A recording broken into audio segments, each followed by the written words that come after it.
ഏതാനും മാസങ്ങൾക്ക് മുമ്പ് കടലുണ്ടിൽ അസ്സലാമു അലൈക്കും ജുമാക്ക് കഴിഞ്ഞ് നോക്കുമ്പോൾ സലാം വീട്ടി നോക്കുമ്പോൾ ഒരു 250 മൊയ്ലിയന്മാർ ഒന്നായിട്ട് കാണുന്നു.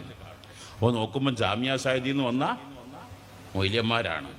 ഈ 250 ഭക്ഷണം കൊടുക്കാൻ കഴിയുമോ? പെട്ടെന്ന് അത്ര വലിയ റെസ്റ്റോറൻറ്റ് കടലുണ്ടിയിലുണ്ടോ? ഒരു കാറ്ററിംഗ് സർവീസിനെ ഏൽപ്പിക്കാൻ കഴിയുമോ? പന്തലിടാൻ കഴിയുമോ? വലിയൊരു പ്രതിസന്ധിയല്ലേ? അങ്ങനെ ഒരു നാട്ടിലൊരു ടീം വന്നാൽ അവരെ ഭക്ഷണം കൊടുക്കൽ നാട്ടുകാരുടെ മര്യാദയാണ്, അത് നാടിൻ്റെ ബാധ്യതയാണ്. അപ്പോഴെനിക്ക് അള്ളാഹുവിൻ്റെ റസൂലിനെ ഓർമ്മ വന്നത്. പെട്ടെന്ന് ജുമാൻ്റെ എന്നിട്ട് പറഞ്ഞു, അള്ളാഹുവിൻ്റെ റസൂൽ ചെയ്ത പണി എന്ത് ആലോചിച്ചു. അപ്പോൾ 400-ലേറെ മുഹാജിരീങ്ങൾ മക്കയിൽ വന്നു. എന്നാൽ അള്ളാഹുവിൻ്റെ റസൂലിന് പരിഹാരമില്ലാത്തൊന്നും ഉണ്ടാവൂല.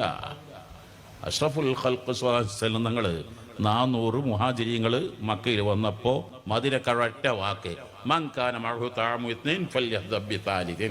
ഏതെങ്കിലും വീട്ടിൽ 2 പേർക്ക് ഭക്ഷണം കഴിക്കാൻ ഭക്ഷണമുണ്ടെങ്കിൽ അവർ 3-മതൊരാളെയും കൂടി കൊണ്ടുപോയിട്ട് ഭക്ഷണം കൊടുത്ത് പട്ടിണി മാറ്റട്ടെ എന്നങ്ങ് പറഞ്ഞു. ഇതേ ആശയം പെട്ടെന്ന് ഓർമ്മ വന്നു. മുആഖാത്ത്, ഫ്രണ്ട്ഷിപ്പ്. മാഷാ അല്ലാഹ്, എല്ലാവരും ആ ഉലമാക്കളേറ്റ് വീട്ടിലേക്ക് കൊണ്ടുപോയി. അവരാണെങ്കിലോ വിശന്ന അവശരാണ്, ഭക്ഷണം ഒട്ടും പ്രതീക്ഷിച്ചിട്ടില്ല. പ്രതീക്ഷിക്കാതെ കിട്ടുമ്പോൾ വലിയ സന്തോഷമാകുമല്ലോ. അപ്പം അവരൊക്കെ നന്നായി അങ്ങ് ദ്വാരന്ന് കൊടുത്തപ്പോൾ ഒട്ടുമിക്ക വീട്ടുകാരും നല്ല ഹദീം അവർക്ക് കൊടുത്തു. അപ്പം അവർക്ക് എത്ര സന്തോഷമായി. ഇങ്ങനെ ഏത് മേഖല നിങ്ങൾ എടുത്തു നോക്കിയാലും, ഞാൻ കഴിഞ്ഞ ദിവസങ്ങൾ പറഞ്ഞിരുന്നു, ഇവിടുത്തെ സൈക്കോളജി എന്ന അഷ്റഫുൽ ഖൽഖ് തങ്ങളുടെ സൈക്കോളജി, ഇവിടുത്തെ സൈക്കോളജി ഒക്കെ കേട്ടാൽ ചിരി വരീരേ. ഒരാൾക്ക് 10 കോടി ലോട്ടറി അടിച്ചു, അയാൾ ഹാർട്ട് പേഷ്യൻ്റാ. അപ്പോൾ എങ്ങനെയാ പടച്ചോൻ ഇയാളോടത് പറയാ?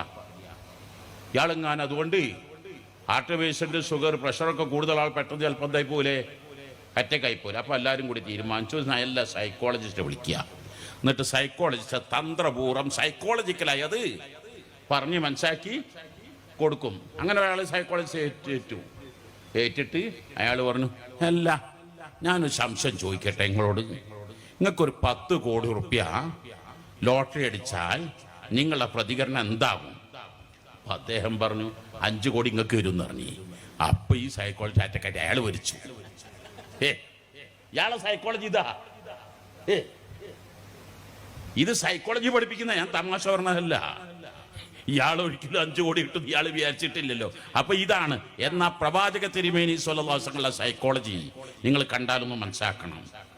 എത്ര രംഗത്ത് 23 വർഷക്കാലം അഷ്റഫുൽ ഖൽഖ് സ്വല്ലല്ലാഹു അലൈഹി വസല്ലം തങ്ങൾ ദീനി പ്രബോധനം ചെയ്തില്ലേ?